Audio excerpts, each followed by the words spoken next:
Phillipsburg came to a standstill on Friday morning when the police department received word that a jewelry store was being robbed by 3 males.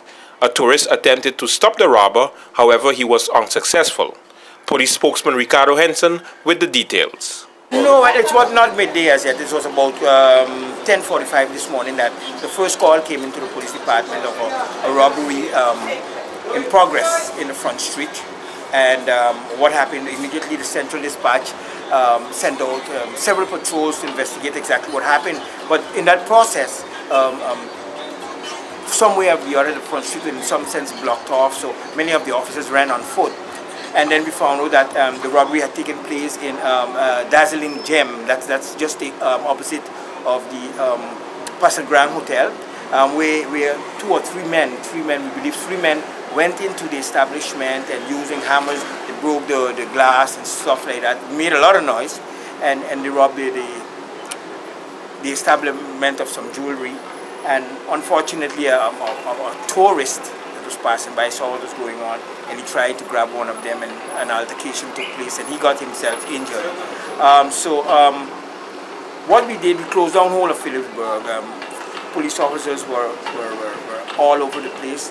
What we tried to do, because we knew that they couldn't have fled the scene, so we shut down Phillipsburg and we started searching street for street, store for store, until one of the cars that was involved, that was used as a sense of fleeing, was found over the bank. It was a P6030, and that was one of the cars that was used to flee the scene. And what we did, we continued the search because we just found the car, and we were looking for suspects. And we got to find out that the scooter was involved. They gave us a description of the scooters and the person that was riding the scooter.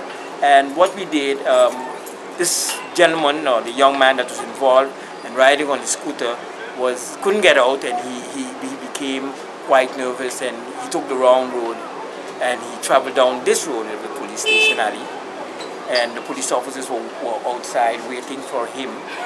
But what happened is, even though we tried to stop him, he didn't stop, so he continued fleeing past the government building, and several shots were fired, warning shots were fired, in order to have this gentleman stop, but he refused. But somewhere or the other, he sped up and he lost control in the vicinity of the post office, and lost control of his scooter, and he fell, and giving the officers a better chance to get him.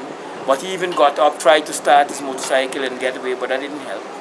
So he ran up the stairs and threw a bag on top of Quiznos building. And when the officers went, after he was arrested and searched the bag, they found an amount of jewelry, which we hope it's indication that he might be one of the robbers that were involved in this robbery this morning. And so we arrested him after this whole long commotion. I mean to say, Phillipsburg was completely locked down, and everybody could have seen what we were busy doing. Anyhow, the gentleman was arrested. He has been brought here, and shortly after the investigation continued, a second suspect was arrested at his home in the Soccer Garden area. So we are on our way to solve this robbery from this morning. We hope that during the investigation, that as more information comes in, that we will be able to tie these robbers to maybe other armed robberies. We do not know that as yet, but we hope that we'll be able to do that. As I said, we are in the preliminary stages of this investigation. We are doing well, and we are quite happy with the cooperation of the community, because a lot of people saw what happened this morning, and they keep calling and giving us information and direction where to look and who to speak to. That we are so far in the investigation. So it's going pretty well. We intend to continue and finalize this investigation, and we would continue with the investigation with the other robberies. So you will have to be looking out for a lot of investigation. We're going to continue. We are already controlling cars, dark tinted windows, different cars, suspicious cars, and what we're going to do, we're going to step that up even more. So we are asking, which we said in the beginning, everyone, if your car is too darkly tinted, we're going to come to you, we're going to give you a fine, we're going to advise you to remove it. And if you don't, each time we see you, we will get a fine.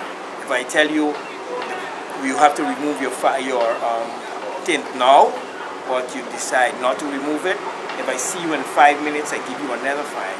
So it would continue. So it would be your choice, and I would advise everyone, you don't, why so dark or why anything, but for now we are going to be controlling everyone that is driving with dark tinted windows. We're going to have a lot of pressure on suspicious vehicles, suspicious young men.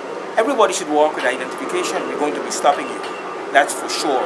We are going to come out and we're going to control everyone that we meet on the streets. That's what's going to be happening. Police spokesman Ricardo Henson. One suspect is still at large. Andrew Dick reported for Maarten Newsroom.